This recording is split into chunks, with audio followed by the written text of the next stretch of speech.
Okay, welcome to class for April 30th, 2019. For those of you on the field trip, hope you had a great day, learned a little something, took something from it. Yesterday in class, we got to the point where we are at war.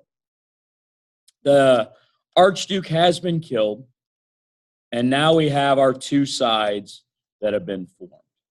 And the two sides, once again, become known by historians as the Central Powers and the Allied Powers. The Allied Powers on the outside and the Central Powers now having to fight a two-front war.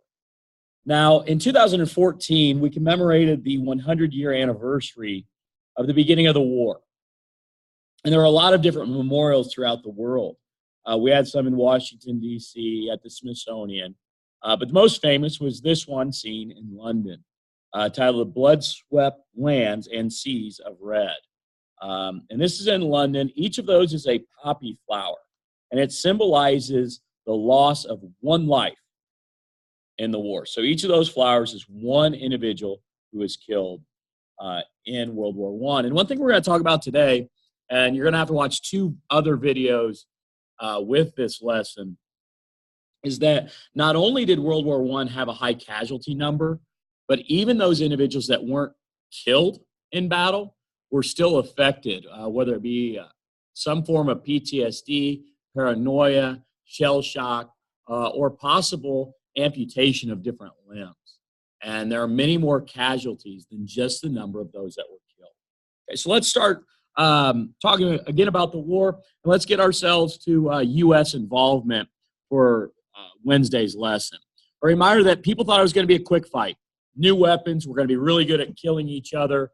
But what we didn't realize or think about is how do we defend ourselves against the opponent's new weapons? We only looked at our own personal view that we're great, and we didn't take into account that the others also had those weapons. And that's how the war will eventually become a bloody fight. Reminder, yesterday, we looked at this guy, Alfred Graf von Schlieffen, and his Schlieffen plan of a two-front war. He said, fight France first, and then after we fight France, we can then fight Russia. The plan was relying on speed, and it was destroyed by the Allied victory at the Battle of the Marne when they got their reinforcements from taxi cabs. The significance of the first Battle of the Marne is that Russia would then be ready to fight. We're now in a two-front war, and both sides were going to have active fighting. And we know that Russia's weak with industrialization, but Germany also could not fight this war for a long period of time because the more supplies you use, the less time that you can fight. And Germany's eventually going to need a knockout punch. The knockout punch would not be seen on the Western Front because that is a stalemate that becomes known as trench warfare. Below this video, I will add a link. And it's a link to trench warfare. And it's a video from the History Channel. The History Channel does a really good job for about 4 minutes identifying what life was like in the region that was known as the Train of Death, and also the cost of life. They will discuss trench foot as well as shell shock. There'll also be a second video for you to look at that is outlining what shell shock was like for those individuals coming for war. A reminder that the casualties weren't only those that died, but also those that survived but had the mental scars and physical scars of battle. Okay, I've provided 3 links to different videos, and right now would be a really good time to watch those. The first is Life in a Trench from the History Channel. It's just some Q&As with some historians on one word to describe trench warfare. The second is a video of those individuals that didn't die in the war, but were definitely casualties of the war. Oftentimes we see the casualty charts and the statistics are those that died, but we don't tell the stories of those that were affected by injuries, whether it be mental or whether it be physical. And here's a video showing those individuals who had PTSD, paranoia, tremors, or maybe even lost a limb or became disfigured as a result of the war. These would also be considered casualties of World War I. Now would be a good time to watch those videos, then come back to this.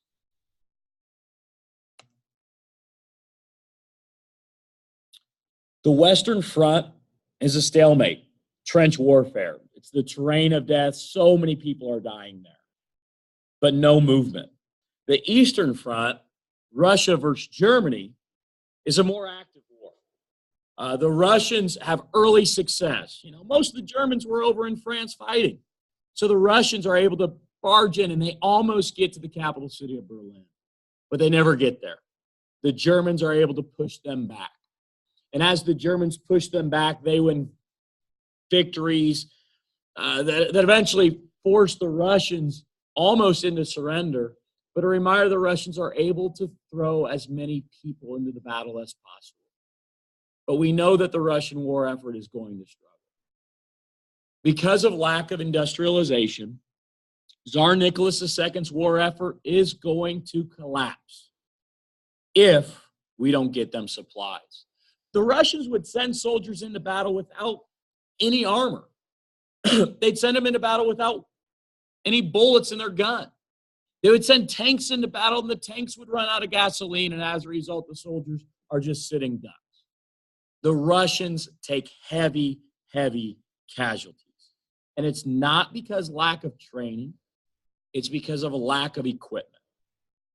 When Russia is struggling, the Allies know they have to keep Russia in the war, keep Germany in a two-front war. So they come up with a campaign. The campaign of the Allies is to get supplies to Russia. Early on, the British would send their ships through the North Sea into the Baltic Sea with the plan of arriving in Russia and supplying them with new supplies to send those soldiers to the front with. But the problem is anytime the British would send a ship from the North Sea into the Baltic Sea, it never reached Russia. The German coastline was lined with the new warship of the German Empire that Kaiser Wilhelm had built. It was known as the Unterwasser boat, the underwater boat, the U-boat. More popularly, we refer to these as submarines. The British supplies never got to Russia, and the Baltic Sea and North Sea were shut down by the German submarines. So now the Allies had to look for a different route. They could not go by air because the planes weren't large enough at this time to carry large supplies. So they had to go by sea, and they choose to go south and try to take over this waterway that is known as the Dardanelles. This campaign to get supplies to Russia became known as the Gallipoli campaign. It's a dangerous mission. The British send mostly the Anzac forces, those from Australia and New Zealand armed coalition, to take over the Gallipoli Peninsula. It's dangerous because it's amphibious. The soldiers are going to be traveling from the Mediterranean Sea to eventually land at the Gallipoli Peninsula and then march their way to Constantinople to open up this waterway, the Dardanelles, to get a supply line to Russia. The campaign begins in February of 1915. This is the campaign in which Australian and New Zealand forces take the most pride in.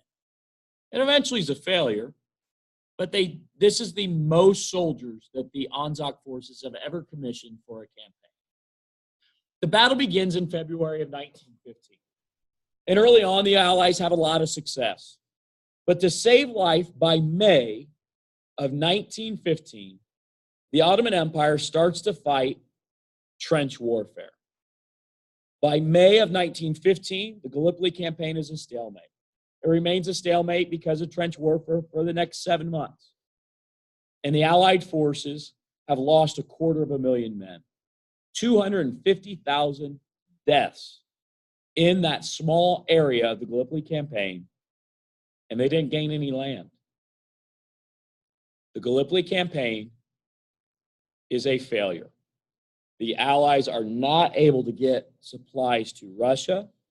Therefore, this is a death sentence to the Russian war effort and more or less a death sentence to the Romanov family. It is because of the lack of supplies but the desire to fight that the Russian people will turn against their Tsar, Nicholas II, which will lead to his execution in 1918.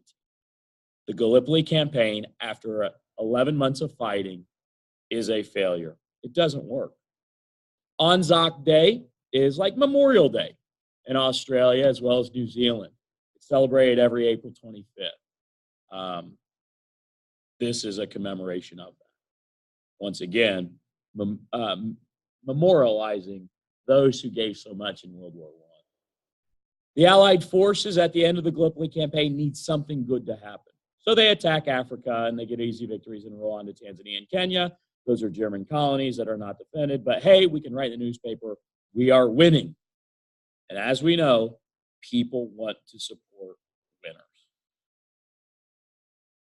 The Germans, once again, are in a two-front war.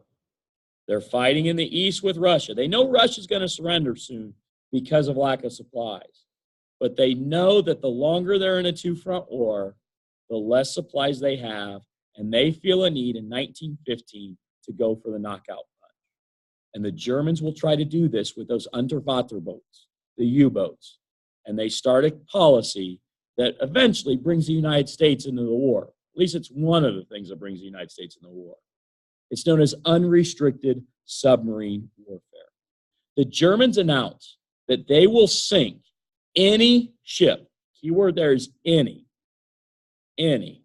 They will sink any ship in the waters around Great Britain without warning. The announcement of the policy is the warning. So if any ship goes around Great Britain, no matter if it's a Disney cruise liner or if it is an aircraft carrier or if it's a destroyer, any ship would be sunk by the German U-boats. And that's when a British passenger ship changes history and brings, or as a first step, to bringing the United States into the war. That large passenger ship is the Lusitania. In May of 1915, the Lusitania is traveling back to London, or England. And as it is traveling back to England, the Lusitania is hit with a torpedo that is sent by a German U-boat. The Germans said, if you're going to be in this water, we're going to sink you. But the Lusitania, it's a passenger ship. It has 1,198 innocent people on it. The Lusitania is the first time that the Germans aggressively attack non-uniformed British citizens. The 1,198 that are killed there are not signed up for the war. It's different to attack an airport. It's different to attack an Air Force base. But to attack a passenger ship, it's like bombing a Disney cruise line. People that are on vacation. And this is unacceptable to most of the people in Europe and throughout the world. It's really not acceptable to the United States. Because on the Lusitania, there are 128 American citizens. And this angers our president, Woodrow Wilson. The United States, prior to the war, at the outbreak of the war, signed what was known as neutrality acts. They're staying out of this. But when 128 American citizens lose their life, the president is called to action. The president, Woodrow Wilson, asked Germany, why did you sink the Lusitania? And the Germans say the ship was carrying ammunition from the United States to aid the Allied power war effort. The United States and Woodrow Wilson says, no, it was not. Well, historians look at this. The United States probably had weapons on that passenger ship, smuggling them into Great Britain. But Woodrow Wilson wasn't going to admit that because to Congress, they were remaining neutral. Woodrow Wilson, the 28th president of the United States, demands that Germany stop unrestricted submarine warfare.